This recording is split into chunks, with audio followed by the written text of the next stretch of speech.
Social media پر کچھ چاہنے والوں نے میری حمایت میں جو ہے وہ بڑے بڑے دلال پیش کر دیے، یہ کر دیے، وہ کر دیے. تو بھائی میں یہاں جائز ناجائز کی تو بات کرنا ہی نہیں بیٹھا، نہ مجھے اس میں الجھنا ہے. بس میں یہ سمجھتا ہوں کہ ماہ محرم میں یہ ایسی تقریب جو ہیں شادیوں کی یہ مناسب ہی نہیں، لیکن کچھ مجبوریاں انسان کی ہو جاتی ہیں. کیونکہ یہ ایک مجبوری کے تحت کیا گیا تو کوئی اس کو دلیل نہ بنائے، یاد رکھیے گا. اور اس کو دلیل بنا کر کے جناب ہم بھی کریں گے، نہ، یہ کوئی روایت بنانے کی چیز تھوڑی ہے. اللہ نہ کرے آپ کے ساتھ کوئی ایسا مسئلہ ہو، کوئی مجبوری ہو بھائی. یہ تو میں نے کہتا ہوں یہ بالکل مناسب ہی نہیں ہے ان دنوں میں. تو آپ کبھی بھی اس کی پیروی مت کیجیے گا. اور حضور وہ امام علیہ ہم ہونا چاہیے، لیکن ایسا کہ اسے سوگ نہ ہو. سوگ ہمارے یہاں جائز نہیں ہے. دل آزاری ہو جن کی، میں ان سے ایک بار پھر معذرت طلب کرتا ہوں.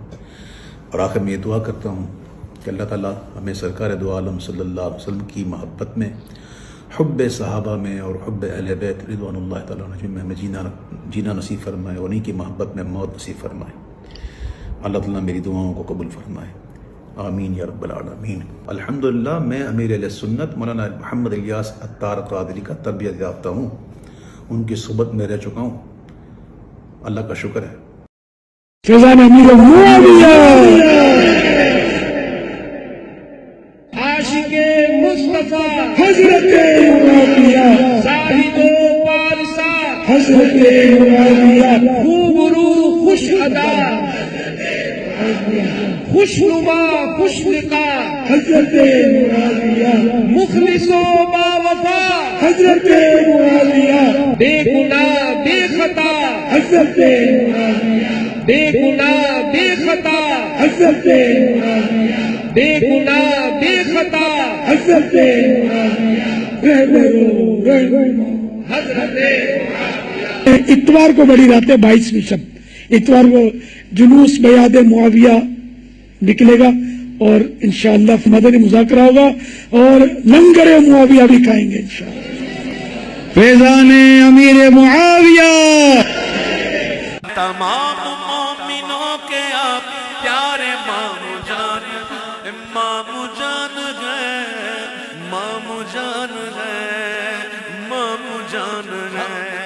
تمام مومنوں کے آپ پیارے مامو جان ہے. ہمیں بہت عزیز ہے یہ نسبت معاویہ. معاویہ کے پیار سے ہمارا بیڑا پار ہے. گناہ بخشوائے گی شفاعت معاویہ. صحابہ تابعین وہ کہ اولیاء دین وہ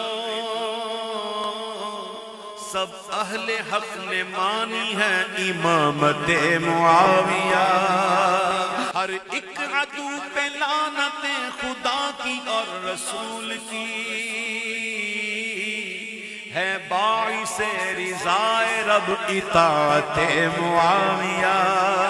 یہ وہی شخصیت ہے جس نے امیر شام کے نام کی جھوٹی ایک منقبت بھی پڑی ہوئی ہے. تو پھر تو ہم سمجھ لیں گے نا کہ یہ سب کچھ ناسبیت کے نام کے اوپر ہو رہا ہے، واقعہ کربلا کو ڈائلیوٹ کرنے کے لیے. یہاں پہ بھی یہ جو انہوں نے کیا ہے، اویس رضا قادری حفظہ اللہ تعالیٰ نے جو حرکت کی ہے، کوئی دینی مسئلے سے کوئی ان کو ہمدردی نہیں ہے، ذہن میں رکھیے گا. یہ سب کچھ انہوں نے کیا ہے ناسبیت کو سپورٹ کرنے کے لیے، چونکہ اس وقت وہ جھنڈا یہ پورے یہ پارٹی اٹھائی ہوئی ہے نا، یہ بے گناہ بے خطا ڈیش ڈیش ڈیش ڈیش. یہ کس نے لگوائے ہیں نعرے؟ ان کو کہ ایک دفعہ نعرہ لگایا نا، بے گناہ بے خطا عمار ابن یاسر جسے قتل کیا گیا جنگ صفین میں، اور بخاری اور مسلم دونوں میں حدیث ہے عمار کو ایک باغی جماعت قتل کرے گی، عمار انہیں اللہ اور جنت کی طرف بلائے گا، وہ جماعت دوزخ کی طرف بلا رہی ہوگی. یہ حدیث بھی ساتھ بیان کریں. انہوں نے 10 محرم کے اوپر امیر معاویہ کانفرنس کی. وہ ایک جلالی ہے پیچھے کھڑا ہوا ان کے ناسبی. ان سے یہ پوچھیں کہ آپ 10 محرم کے دن امیر معاویہ کانفرنس کر رہے ہیں، عمار ابن یاسر کے نام کی کانفرنس کیوں نہیں ہوتی ہے؟ کروڑوں معاویہ ہونا ایک عمار کے برابر نہیں ہے جو اس کی قربانیاں ہیں دین کے لیے. تو عمار ابن یاسر کی شہادت کا دن کیوں نہیں منایا جاتا؟ اس لیے کہ لوگ پوچھیں گے کہ کس رضی اللہ عنہ نے کس رضی اللہ عنہ کے کہنے پہ اس رضی اللہ عنہ کو شہید کیا. پھر وہ شیعہ ٹھیک کہتے ہیں نا کہ جی آپ نے صحابہ کے نام کے اوپر ڈھونگ رچایا ہوا ہے، آپ اپنے مرضی کے صحابہ کو مانتے. ہم ان کے بارے میں تو کہتے ہیں نا جی وہ مرضی کے صحابہ کو، سلمان فارسی کو پروموٹ کرتے ہیں، مقداد کو کرتے ہیں، ابو ذر غفاری کو کرتے ہیں, عمار بن یاسر کو کرتے ہیں, تو ادھر بھی تو مرضی کے لوگ لیے ہوئے ہیں, اور مرضی کے بھی وہ لوگ لیے ہوئے ہیں جو اپنے سے بہت بڑے جو اصحاب ہیں ان کے قاتلین ہیں. اگر حضور علیہ السلام رؤوف الرحیم, مومنین پر شفقت کے باوجود, قاتل حمزہ کا اسلام قبول کرنے کے باوجود اسے دیکھنا نہیں چاہتے, تو حسین کے قاتلین, حسن کو زہر دینے والے, علی کی زندگی مشکل بنانے والے, وہ تو اس سے بڑے لیول کے مجرم ہیں, کیونکہ انسان اپنے چچا سے اتنی محبت نہیں کرتا جو اپنی اولاد سے کرتا ہے. پچھلے دنوں بریلوی مسلک کے معروف نعت خواں اویس رضا قادری صاحب نے اپنے بیٹے بیٹی کی شادی کی تقریب محرم الحرام کے ابتدائی عشرے میں منعقد کی, جس پر بریلوی مسلک کے مشہور معروف مفتی حنیف قریشی صاحب نے انہیں زبردست تنقید کا نشانہ بنایا, اور انہوں نے کہا کہ جس طرح جوتے پہن کر نماز پڑھنے کی اجازت تو ہے, لیکن یہ عمل ہمارے ہاں اچھا نہیں سمجھا جاتا. یعنی اس کے اوپر موقف چاہ رہے ہیں یہ, اس کے اوپر دیکھیں جی, ایک ہے شرعی مسئلہ, شرعی مسئلہ تو کوئی نہیں چینج کر سکتا, نہ یہ شیعہ کا موقف ہے نہ اہل سنت کا کہ محرم کے اندر شادی کرنا کوئی گناہ کا کام ہے, یہ تو ٹاپک ڈسکس ہی نہیں ہو رہا. اصل ایشو یہ ہے کہ یہ کرنے والا کس انٹینشن کے ساتھ کر رہا ہے, اور اس انٹینشن کا اظہار بھی وقتاً فوقتاً اس کی زبان سے, اس کے کرتوتوں سے ہوتا رہے.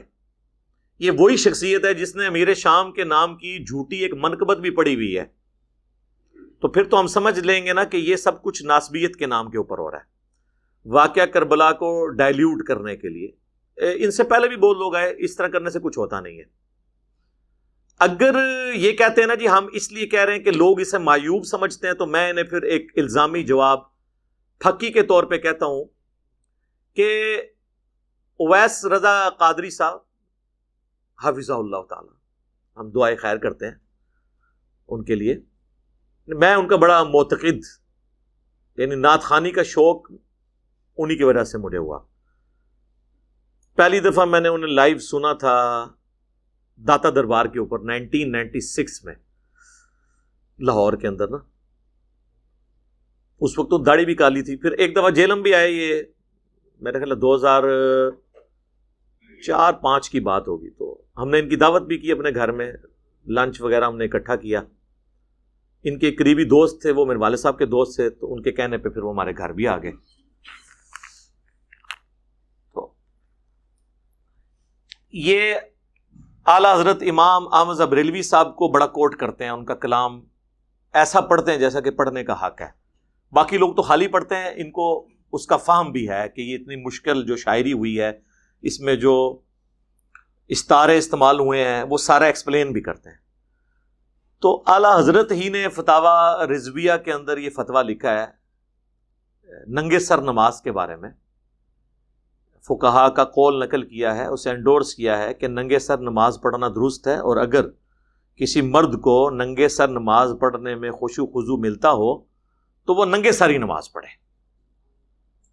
ٹھیک ہے جی, یہ ہے کتابی بریلویت جو ان کی اپنی کتابوں میں, اور کتاب بھی کس کی, فتویٰ کس کا, احمد بریلوی کا. لیکن پریکٹیکلی بریلویت کیا ہے؟ آپ کسی بریلوی سے پوچھے وہ کہے گا ننگے سر نماز ہی نہیں ہوتی. یہی ہے نا, پٹی پڑھا دی ہے نا.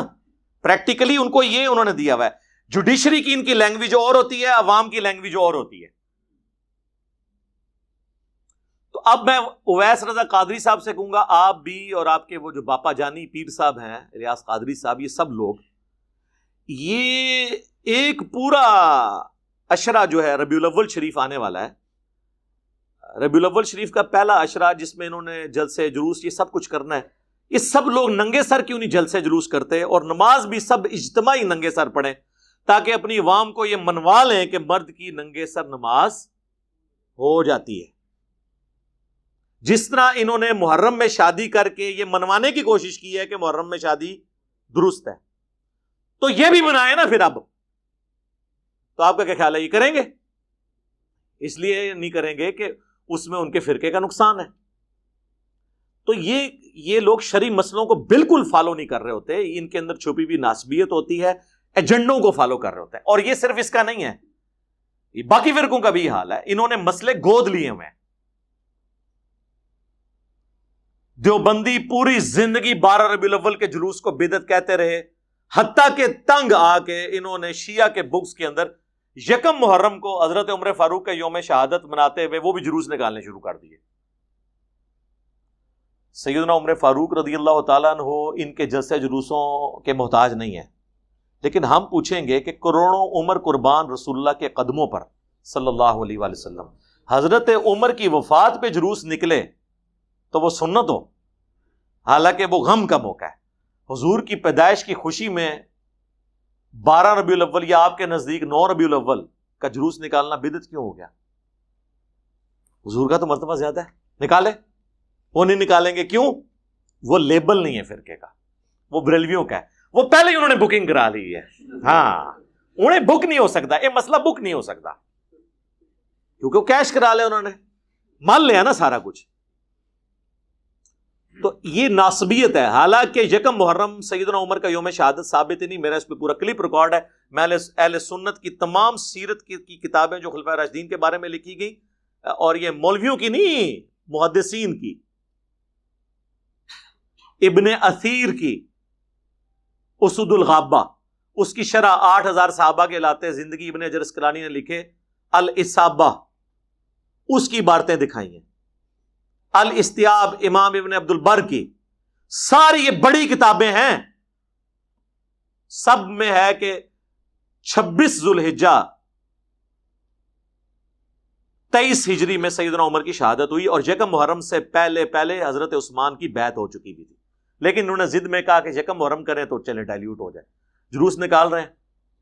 تو یہ مقصد حضرت عمر کی محبت نہیں بلکہ شیعہ کے ساتھ ٹسل ہے۔ یہاں پہ بھی یہ جو انہوں نے کیا ہے، اویس رضا قادری حفظہ اللہ تعالیٰ نے جو حرکت کی ہے، کہ دینی مسئلے سے کوئی ان کو ہمدردی نہیں ہے، ذہن میں رکھیے گا، یہ سب کچھ انہوں نے کیا ہے ناسبیت کو سپورٹ کرنے کے لیے، چونکہ اس وقت وہ جھنڈا یہ پورے یہ پارٹی اٹھائی ہوئی ہے نا، یہ بے گناہ بے خطا ڈیش ڈیش ڈیش ڈیش، یہ کس نے لگوائے ہیں نعرے؟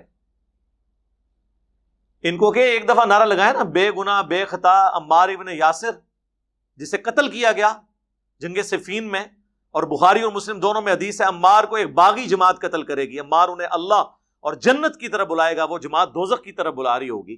یہ حدیث بھی ساتھ بیان کریں، اور مسند احمد کی حدیث بھی بیان کریں کہ ابو الغادیہ جو کہ صلح حدیبیہ کا صحابی تھا، اصحاب شجرہ میں سے تھا، اس نے عمار کو قتل کیا، اور وہ روتا تھا کیونکہ مسند احمد میں حدیث ہے کہ عمار کا قاتل اور مال لوٹنے والا جہنم کی آگ میں ہے۔ ابن حجر اسقلانی نے کہا کہ اسے وہ فضیلت کام آ جائے گی جو مسلم میں ہے کہ جن لوگوں نے درخت کے نیچے میری بیعت کی انہیں آگ نہیں چھوئے گی۔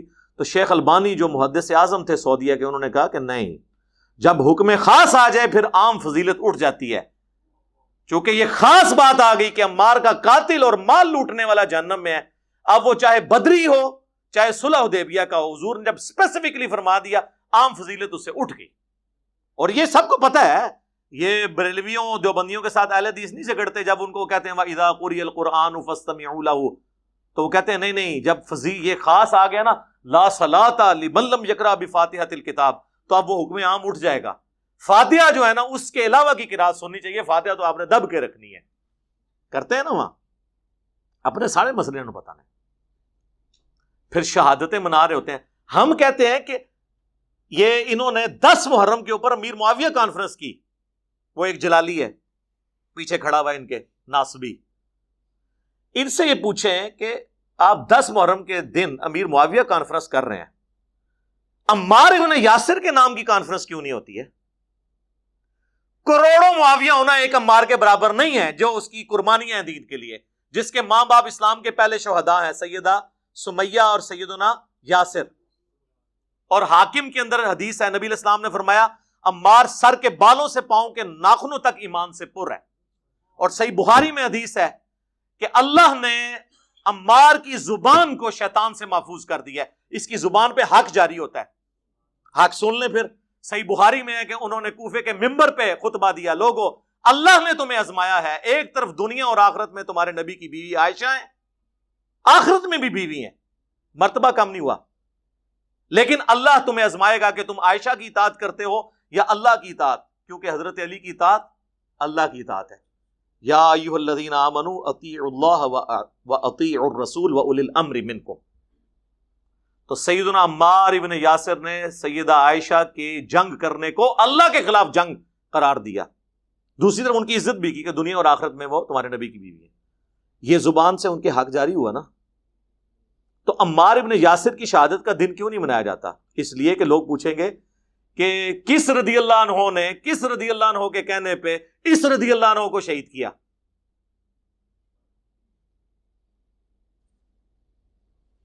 محمد بن ابی بکر کی شہادت کا دن نہیں منانا جو حضرت ابو بکر کا بیٹا ہے اور خال المومنین بھی ہے، مومنین کا ماموں. جی مومنین کا ماموں حضرت عائشہ کا بھائی ہے. اگر حضرت ام حبیبہ کے بھائی حضرت معاویہ رضی اللہ تعالیٰ عنہ مومنین کے ماموں ہیں تو حضرت عائشہ کا بھائی مومنین کا ماموں نہیں ہے؟ اس کو کس نے قتل کروایا؟ اس کی لاش کو گدھے کے کھال کے اندر ڈال کے آگ کس نے لگوائی؟ صحیح مسلم میں پوری تفصیلات موجود ہیں. ان کا یوم شہادت نہیں منانا آپ لوگوں نے. پھر وہ شیعہ ٹھیک کہتے ہیں نا کہ جی آپ نے صحابہ کے نام کے اوپر ڈھونگ رچایا ہوا ہے، آپ اپنے مرضی کے صحابہ کو مانتے ہو. ہم ان کے بارے میں تو کہتے ہیں نا جی وہ مرضی کے صحابہ کو، سلمان فارسی کو پروموٹ کرتے ہیں، مقداد کو کرتے ہیں، ابو ذر غفاری کو کرتے ہیں، عمار بن یاسر کو کرتے ہیں. تو ادھر بھی تو مرضی کے لوگ لیے ہوئے ہیں، اور مرضی کے بھی وہ لوگ لیے ہوئے ہیں جو اپنے سے بہت بڑے جو اصحاب ہیں ان کے قاتلین ہیں. چلیں حضرت ابو بکر عمر عثمان تو یہ تو امت میں بڑے ہیں نا، ان کی تو بات ہی نہیں ہم کرتے. ان کی شان میں تو میں نے نہج البلاغہ شیعہ کی کتاب سے مولا علی کے خطبات پیش کیے تھے. لیکن جو بعد کے لوگ ہیں ان کے آپ دن منائیں، اور ان سے بڑوں کے دن اس لیے نہ منائیں کہ جن کے آپ دن منا رہے ہیں وہ قاتلین ہیں ان کے. تو اس کا مطلب ہے آپ نے امت کو دھوکہ دیا ہے. تو لہٰذا یہ جو محرم کے اندر جو کچھ انہوں نے کیا ہے اس کا کوئی تعلق دین کے ساتھ نہیں ہے، انہوں نے کسی اور ایجنڈے کے تحت کیا ہے. اللہ ان کو عقل دے. اور میں ان کے لیے وہ ایک حدیث بیان کروں گا کہ نبی الاسلام تو اس معاملے میں اتنی احتیاط کرتے تھے کہ بخاری اور مسلم دونوں میں حدیث ہے، اے عائشہ اگر تیری قوم نئی نئی جہالیت سے نہ پھری ہوتی تو میں حتیم کو توڑ کے کعبے کے اندر داخل کر دیتا اور خانہ کعبے کے دروازے کو توڑ کے نیچا کر دیتا تاکہ عام لوگ بھی اس میں داخل ہو سکیں. لیکن آپ نے اس چیز کی پرواہ کی کہ لوگ کہیں گے کہ اس نے کعبہ توڑوا دیا، حالانکہ پیغمبر تھے. ٹھیک ہے، تو نبی الاسلام ان معاملات کو دیکھ کے چلتے تھے. دیکھیں امت کے دل دکھے میں، کسی کا باپ مر جائے نا عید کے دن، پوری زندگی اس کے لیے وہ عید کا دن خوشی کے طور پہ نہیں آتا. شرعی خوشی تو ضرور ہوگی لیکن دل کا غم کوئی ختم نہیں کر سکتا. ہم کہتے ہیں کہ سوگ حسین ختم ہو گیا 3 دن کے بعد، کہتے ہیں نہیں 3 دن سے زیادہ سوگ نہیں، بالکل. لیکن سر غم حسین تو ختم نہیں ہوا نا. غم حسین تو نبی صلی اللہ علیہ وآلہ وسلم نہیں بھلا سکے. صحیح بخاری میں حدیث ہے، واشی پیش ہوا فتح مکہ کے موقع پر، حضرت بلال حبشی اسے پکڑ کے تسلی دے کے لے آئے کہ چلو میں تمہیں جو ہے نا وہ جان بخشی کروا دیتا ہوں. ظاہر چند لوگ جن کی تکہ بوٹی ہونی تھی ان میں وہ بھی تھا، کیونکہ حضور علیہ السلام کے سب سے چہیتا صحابی حضرت حمزہ ابن عبد المطلب جو حضور کے دو شریک بھائی بھی تھے، چچا بھی تھے، اور آپ کے بچپن کے بیسٹ فرینڈ اور آپ کی طرف سے آرمی چیف بھی تھے غزوہ بدر اور احد میں، جس میں کہتا ہوں کہ میری یہ اور جو ڈاکٹر طاہر القادری صاحب کہتے ہیں میرا وجدان کہتا ہے، تو میرا وجدان کہتا ہے کہ اگر حضور کی وفات کے وقت حضرت حمزہ زندہ ہوتے تو خلیفہ اول بھی وہی بنتے، کیونکہ حضور کی زندگی میں جب تک وہ زندہ رہے کوئی صحابی اس پوسٹ پہ نہیں آیا جس پہ حضرت حمزہ تھے. اہل البیت میں سے تھے، ہاشمی تھے. اور المستدرک للحاکم میں حدیث ہے کہ سید الشہداء حمزہ ابن عبد المطلب، اور وہ شخص بھی سید الشہداء ہے جو جابر حکمران کے سامنے کلمہ حق بلند کرے حتیٰ کہ وہ قتل کر دیا جائے. یعنی سیدنا حسین ابن علی بھی سید الشہداء ہیں. امام نسائی کو بھی ہم سید الشہداء سمجھتے ہیں، انہوں نے بھی حق بلند کیا، جو بھی اپنے زمانے میں لوگ رہے ہیں. تو حمزہ ابن عبد المطلب کا قاتل واشی، صحیح بخاری کے الفاظ ہیں، حضور کے سامنے جب پیش کیا گیا فتح مکہ کے موقع پر، حضور نے بلا کے پوچھا واشی یا رسول اللہ قاتل حمزہ یا رسول اللہ، واشی تیرا اسلام تو قبول ہے لیکن تو کیا ایسا کر سکتا ہے کہ مجھے اپنی شکل نہ دکھا. پھر پوری زندگی حضور کے سامنے نہیں آئے اور اس بات پہ وہ کڑتے تھے. حتیٰ کہ اللہ نے پھر ان سے بہت بڑا کام کروایا، مسلمہ کذاب کو انہوں نے قتل کیا، اسی بخاری کی حدیث میں آتا ہے۔ اس کے بعد وہ کہتے تھے کہ میں اللہ سے امید کرتا ہوں کہ میں نے اسلام کے سب سے بہترین آدمی کو قتل کیا تھا، حمزہ ابن عبد المطلب، اور اسلام کے بدترین دشمن کو بھی میں نے قتل کیا، مسلمہ کذاب، جس نے جھوٹا دعوی نبوت کیا تھا جنگ یمامہ میں۔ یعنی وہ سمجھتے تھے کہ اس کی وجہ سے اللہ تعالیٰ مجھے بیلنس کر دے گا، لیکن نبی علیہ السلام کے سامنے وہ پوری زندگی نہیں آئے۔ حضور سے زیادہ کون مومن کامل ہے؟ آپ کے بارے میں تو ہے حریص علیکم بالمؤمنین رؤوف الرحیم۔ اگر حضور علیہ السلام رؤوف الرحیم، مومنین پر شفقت کے باوجود، قاتل حمزہ کا اسلام قبول کرنے کے باوجود اسے دیکھنا نہیں چاہتے، تو حسین کے قاتلین، حسن کو زہر دینے والے، علی کی زندگی مشکل بنانے والے، وہ تو اس سے بڑے لیول کے مجرم ہیں، کیونکہ انسان اپنے چچا سے اتنی محبت نہیں کرتا جو اپنی اولاد سے کرتا ہے۔ حسن و حسین تو حضور کی اولاد تھے۔ صحیح بخاری میں عبداللہ ابن عمر کو ایک عراقی آ کے پوچھتا ہے کہ بتائیں احرام کی حالت میں اگر کوئی مچھر یا مکھی مار دے تو کیا اس کا کوئی کفارہ ہے؟ کیونکہ جانور کا شکار کرنا قرآن میں منع کیا گیا ہے۔ تو آپ نے کہا یہ بندہ کون ہے، سے بلاؤ۔ تو بتایا کہ یہ اہل عراق میں سے۔ انہوں نے کہا عراقیوں، تم نے تو اللہ کے نبی کے نواسے کو قتل کر دیا اور مجھ سے مکھی اور مچھر کا مسئلہ پوچھ رہے ہو، حالانکہ میں نے حضور سے خود سنا تھا کہ حسن اور حسین دنیا میں میرے دو پھول ہیں۔ یہ صحیح بخاری کی حدیث ہے۔ جامعہ ترمذی میں حدیث ہے، حسن و حسین جنتی نوجوانوں کے سردار ہیں اور سیدہ فاطمہ جنتی عورتوں کی سردار ہے۔ المستدرک للحاکم میں، سنن ابن ماجہ میں حدیث موجود ہے، حسن و حسین جنتی نوجوانوں کے سردار ہیں اور ان کے باپ علی ابن ابی طالب ان سے بھی افضل ہیں۔ تو جب اتنا بڑا واقعہ کربلا ہوا ہو تو غم حسین تو ختم نہیں ہو سکتا۔ غم حسین تو حضور کی زندگی میں بھی تھا۔ مسند احمد میں حدیث ہے، مشکات کے اندر بھی موجود ہے، کہ ابن عباس کہتے ہیں ایک دوپہر کو میں نے نبی علیہ السلام کو خواب میں دیکھا، آپ کی حالت پرانگدہ تھی، بال بکھرے ہوئے، ہاتھ میں خون کی ایک شیشی۔ میں نے کہا یا رسول اللہ میرے ماں باپ آپ پہ قربان ہوں، آپ کی کیا حالت ہے؟ آپ فرمایا صبح سے حسین اور اس کے ساتھیوں کا خون جمع کر رہا ہوں۔ یہ ایک تمثیل تھی جو آپ کو دکھائی گئی تھی، یہ نہیں کہ آپ فزیکلی وہاں موجود تھے۔ آپ میں سے کئی لوگ ہیں وہ کہتے ہیں ہم نے علی بھائی کو خواب میں دیکھا تھا، علی بھائی کو پتہ ہی نہیں ہوتا، وہ اللہ دکھاتا ہے نا، وہ ایک تمثیل ہوتی ہے۔ یہ تمثیل تھی، یہ نہیں تھا کہ حضور کربلا میں موجود تھے، ایسا کوئی عقیدہ نہیں ہے۔